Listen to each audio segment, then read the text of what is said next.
Hello friends, for today's video I wanted to give a list of book recommendations for if you are looking to get into fantasy. I have done this style of video in the past and I know it's one that a lot of fantasy readers will do, and they tend to, and I have in the past as well, really zero in on either if you are coming from other genres and you're looking to get into fantasy from there. Here are some good ones depending on what you typically like to read. And then there are also just the very general, these books have really inviting writing styles, these books are really easily accessible. A lot of times people will recommend standalones because it's a little less daunting than a whole series. So I'll have previous videos I've done like this linked in the description bar down below. But for today I wanted to structure it a little differently. I'm still going to have books that I think generally fit into those camps, but I also wanted to factor in the community element. You read it and then you go online and you find people who are also really excited about certain theories, they love certain characters, they flip out over certain moments, and these are all series that have books that are coming out that you can, if you pick these up now, you can join in on the hype train basically, and you can get excited alongside the fandoms, and there's going to be so much content out there for you to consume. Once you've read these and once you're waiting for the sequels, you have so much at your disposal. I'm going to kick it off with what is probably a series that gets recommended pretty much all the time as a great intro to fantasy, but also this is going to probably be a good one for if you are wanting what I just described to be on the hype train for a release, as this is going to have one of the biggest releases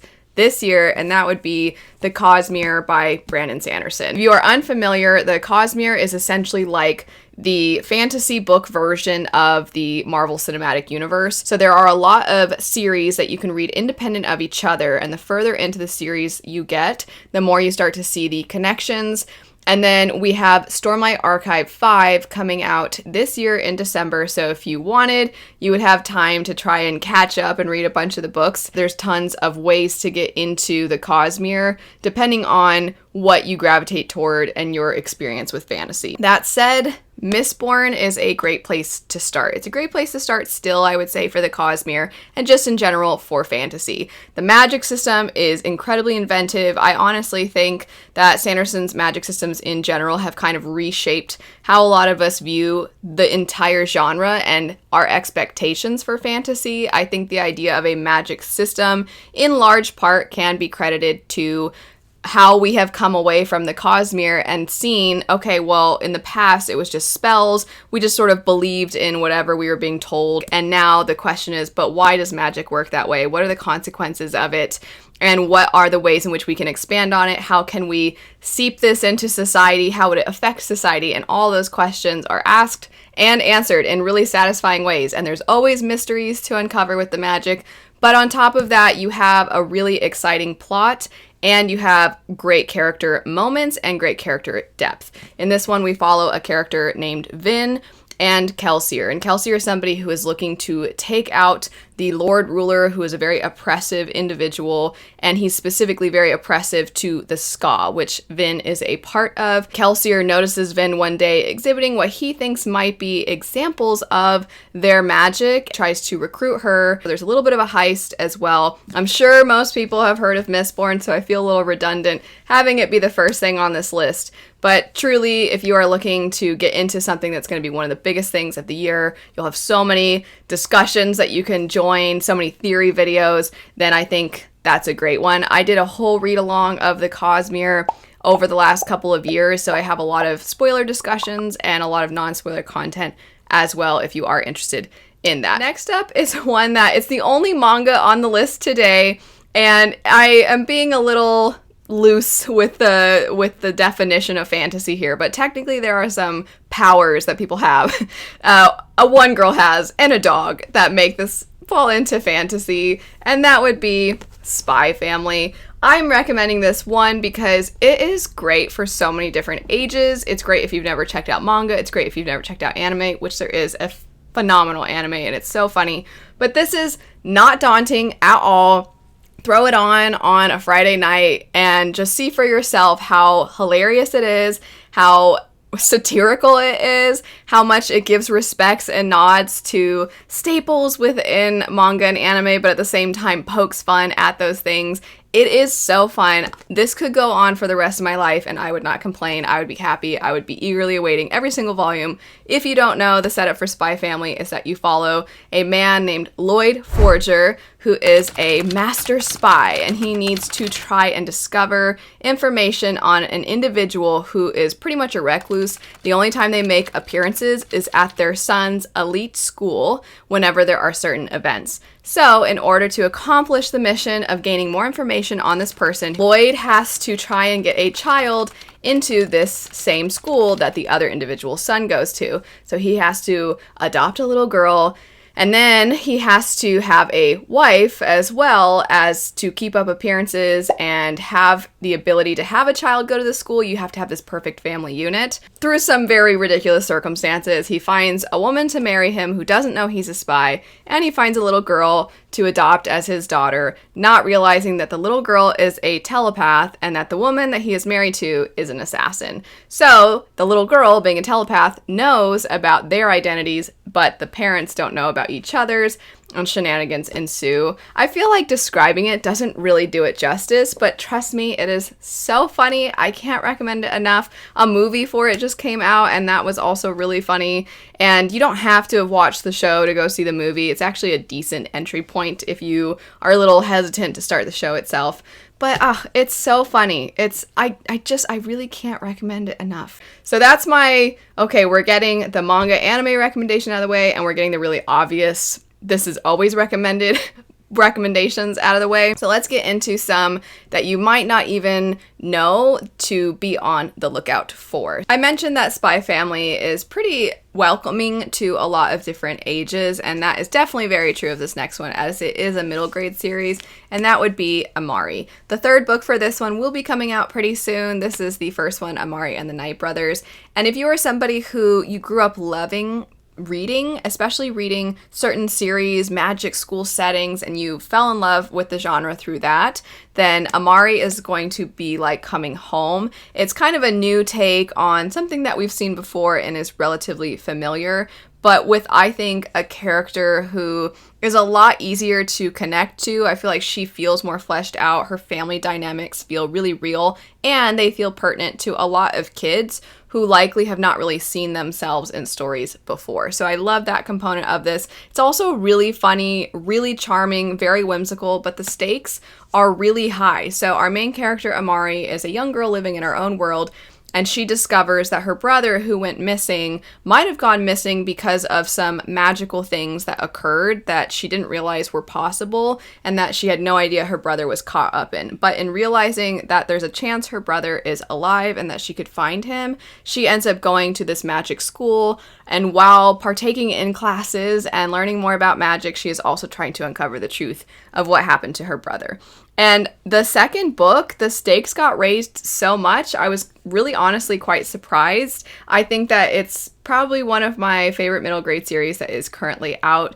I absolutely love it. I know for some people that are adults, young adult and middle grade might seem like something that maybe they've grown out of, but really Amari, I think, is definitely worth checking out, as it does have a lot of humor and a lot of components to it that I think a lot of adults are going to enjoy as well. Next up, we have a couple that are definitely fantasy romance friendly. One of them is not part of a series, but it is a standalone, so that in and of itself makes it easy to get into. But this author has another book coming out soon, and while it's not directly related to this one, if you end up loving this one, then you can be really excited for this other work, and that would be The Very Secret Society of Irregular Witches. This is so delightful. It is such a lovely story. It's a warm hug of a book. You follow this young woman who is a witch living in her own world.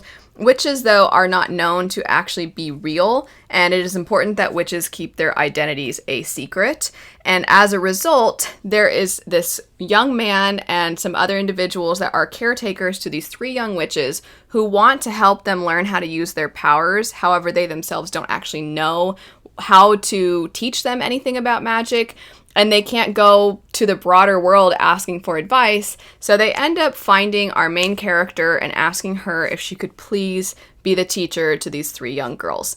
And given that she knows that it's a very lonely life being a witch, it's very easy to accidentally have your powers uncovered, she agrees, and it is so cute. The relationship between her and the 3 little girls is heartwarming. The relationship building between her and one of the individuals that teaches the young girls about other things outside of magic, he's very protective of them, but the relationship building between the main character and him is cute. The sense of found family, the other individuals that are caretakers to these young girls, all of it is adorable. When I picked this up, I thought it was going to be cute, and that was about it, but it does end up having some great depth to it. You really get to know the characters, why they are the way they are, and I think there's a lot of commentary on loneliness, and the fact that they are found family means so much more when you're looking at people who genuinely are craving having relationships in their life. It's really sweet. Can't recommend that one enough, and I cannot wait for the author's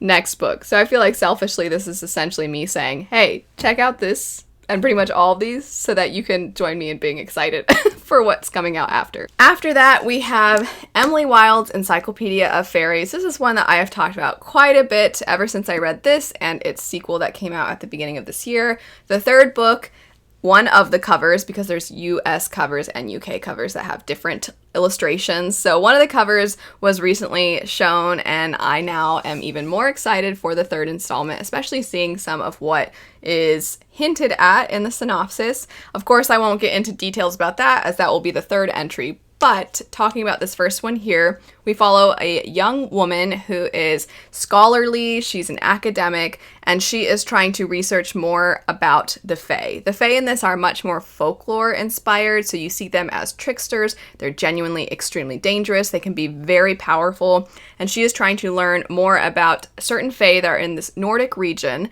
So she goes to this area. It's a small village. She's just trying to do her work, but she's learning that the locals have a lot of the information that would be pertinent to her studies. However, she is not very social. She is such an introvert. She does not know how to reach out to the locals. She's always afraid she's going to rub them the wrong way, and then she accidentally does because she's accidentally standoffish all the time. So I think she's a very relatable character in all of those ways. But to help fill in for some of the areas that she has a hard time with, she has her coworker accompanying her, whether she likes it or not, and he is pretty much her exact opposite. He is bubbly, he is charismatic, he can be a little frustrating, but the two of them make a good team. There's a lot of banter between the two of them, and then there's maybe a little bit more to discover about not just the Fae, but about some of the individuals that she encounters, we'll put it that way. This next one might be one of the least user-friendly, but I definitely think that if you're somebody who gravitates towards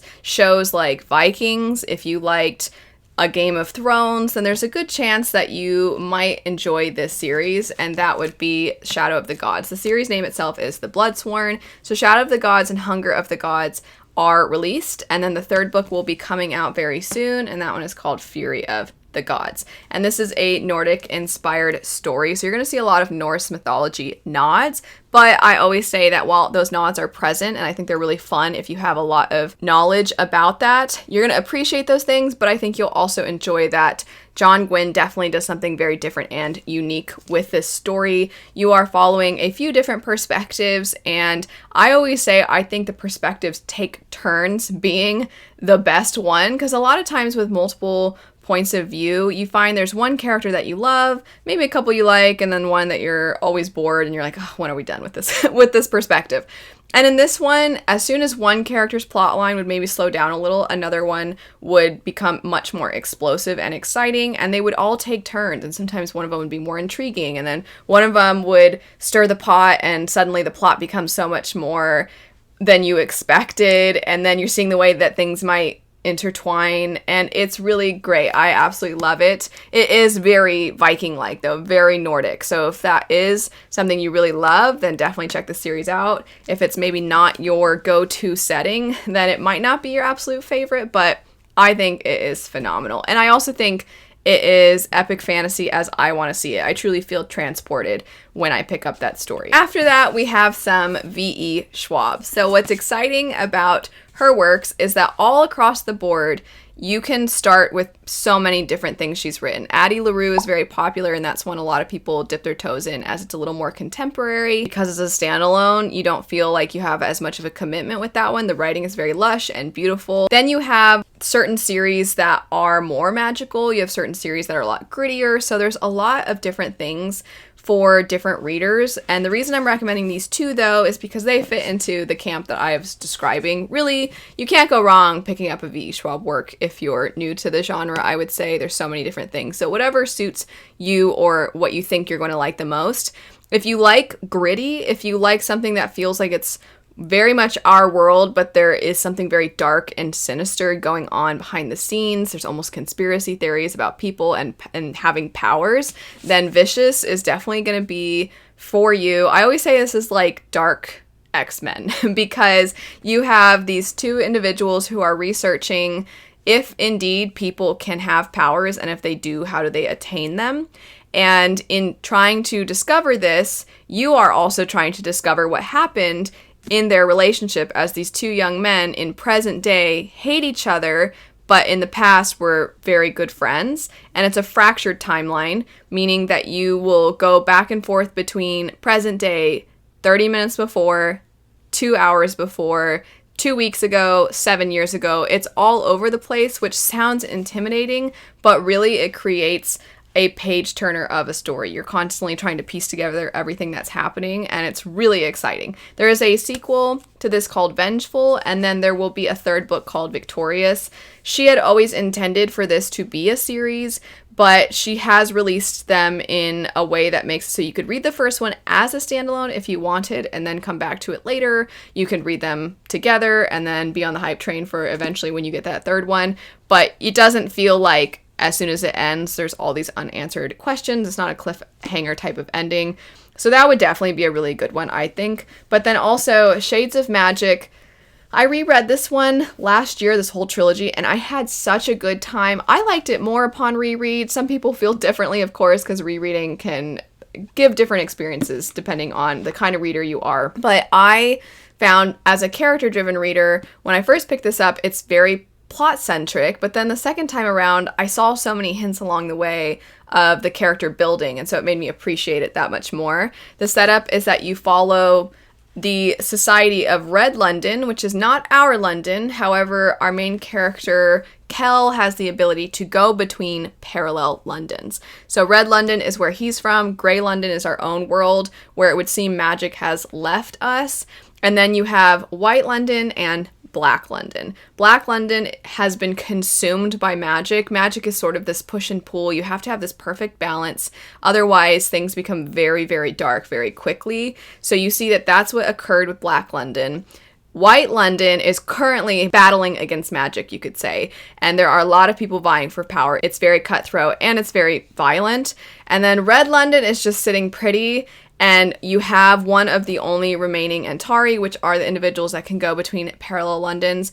In our main character, Kel, he has the ability to visit our world, see what's going on here, report that information back to his royalty. Then he can go to White London, see what's going on there, and come back. What you are not ever supposed to do as an Antari is bring artifacts from one world into the next, as you never know if there is magic connected to that item. And Kel might accidentally have broken that rule, and then chaos ensues. And as soon as that happens, it's race to the finish line within this first volume.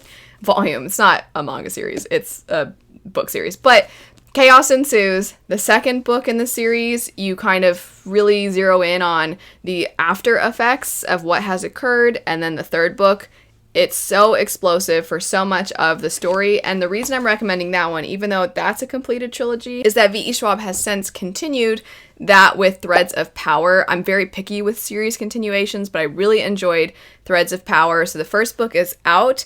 The second book, not sure what the release date is just yet, but that will be a trilogy on its own. So if you want to get into a darker shade of magic, you have a completed series, you have the first book and the continuation, and then you can be excited and on the hype train for the rest of the series. Next up, I'm cheating a little bit as this recommendation is actually science fiction, but it is one that a lot of fantasy readers get into and really enjoy, and I think it's very easy to get into as far as if you are new to science fiction and fantasy, and that would be Red Rising. This trilogy is similar to Shades of Magic in that there is a completed trilogy first and then a continuation series. And I'm really hitting home that you might want to check this out because the last book in the continuation series will be coming out pretty soon, and the hype is going to be unreal. So if you are somebody who's always wanted to get into sci-fi and you've maybe dipped your toes here and there, but you just aren't sure, this series is probably going to be a perfect fit for you. The first one feels very familiar. You have a character who is part of an oppressive society, and he is one of the members of the oppressed peoples. He is thrust into a position of infiltrating the golds, which are the highest members of society, to try and break the color system down from the inside. This starts out kind of feeling a little bit more on the young side, and then as the series progresses, it gets to be much more complex in its themes. It gets to be much more explosive, and it starts out with a smaller setting and really it expands to really great epic proportions. Next up, we have some more romantasy-friendly reads, and we have a Fate Inked in Blood, as well as this author's other series, which would be The Bridge Kingdom. Both of these are, I think, balancing fantasy and romance quite well. The Bridge Kingdom might be a little easier to get into, as that one doesn't actually have any magic, so all of the fantasy components are purely related to the fact that it's a different world, and thus the politics are going to be a little different, as are the dynamics between nations and those sorts of things. A Fate Inked in Blood is another Nordic-inspired story, so there is going to be magic in this, and I actually really liked the incorporation of magic. I think Danielle Jensen did a really good job. I was really interested. I thought it sounded really cool, and I was always curious to see what other little details is she laying out that might be hints as to something more important later with the magic. But regardless, A Fate Inked in Blood is the first in her new series, so if you want to get into this now, then you can start from this first entry and you can be with the fans as the new ones come out. The Bridge Kingdom, I've described before, is essentially a series of duologies, so you're going to follow a couple of characters for 2 books. Then you're going to see characters that had popped up in the first duology have their own duology, and then so on. Her next duology, she has talked about, hinted at, and I am really excited because that character, I've been waiting to see them get their own story. But I also wanted to highlight this because of the fact that Danielle Jensen has previously been a hybrid author. She has some things that are traditionally published, some things that are self-published, and The Bridge Kingdom was self-published and is going to be picked up. So I think that you're going to see her explode even more. And so now, if you want to feel a little bit hipster-like, if you want to be like, I was here before it was mainstream, then now's probably a good time to get into her works. I think I'm predicting they're going to really blow up. I think a lot of people, especially because she balances fantasy and romance quite well, I think a lot of people are going to get into her series even more than already have. Next up is a book that is probably the most unique out of all of the ones I've talked about, and that would be Black Sun. This is a South American inspired fantasy setting, which that in and of itself is very different. I mean, I already mentioned 2 that are Nordic inspired, so that alone sort of distinguishes it as unique and different, and I think the inspirations are done fantastically. The first book, to this day, I think has one of the most gripping, disturbing, oh my gosh, I have to keep reading openings I've ever encountered. I won't tell you why or how, because if you have a chance to read a sample or pick it up at your library and read that first part, you'll see what I mean. And then I honestly flew through that book. I did not want to put it down. And it does something really interesting in that it takes the chosen one type of character that we're very familiar with in fantasy, and then it flips it on its head. The third book in this series is actually coming out very, very soon. So if you do end up liking that first book, then you will be able to just fly through and read the rest of the series.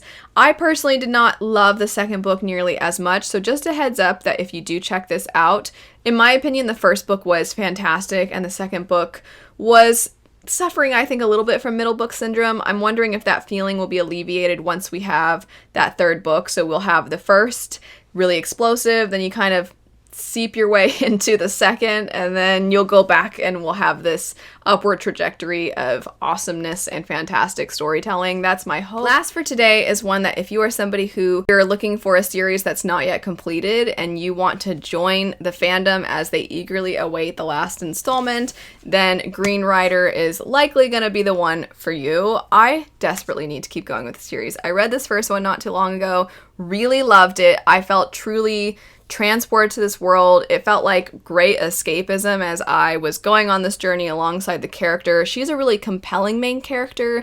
At first, it feels like it's plot over character development, but as the story goes, you know more about her through her journey, but also you get other perspectives and you hear about her through them in a very organic way. And I grew to really love her over the course of this story. I also think that it moving forward has this sort of journey feeling that a lot of us really liked about old fantasy. I know some people don't love the journey type of story. They prefer sticking to a certain setting and dissecting the politics in that area and the scheming in that area. But in having this character on this journey, it feels sort of episodic and it feels like we get to explore so much of the world, and it ends up feeling very whimsical and very magical. And I think that this author does a great job with it. But in general, all of these I think are going to be fantastic for jumping into fantasy, not just because they are easy to get into, accessible, inviting, but because of the fact that you have that fandom component as well. I can't wait. I truly can't wait for so many of the conclusions to a lot of these, or the sequels to a lot of these, or the new entries to the author's catalog of works. I love so many of these, and maybe I'm just selfishly trying to get you to love them too. I don't know. I genuinely, though, think that they're great for getting into fantasy. If you yourself are somebody who has read quite a bit of fantasy and you'd like to give your own recommendations, please feel free to do so. That way anybody who comes to this video not only has these recommendations, but all of yours in the comments as well. Thanks so much for watching though. If you are interested in any of these, I'll try to have reviews or discussion videos in the description bar, as well as links so that you can easily access them. I hope you have a great rest of your day, and I'll see you later. Bye.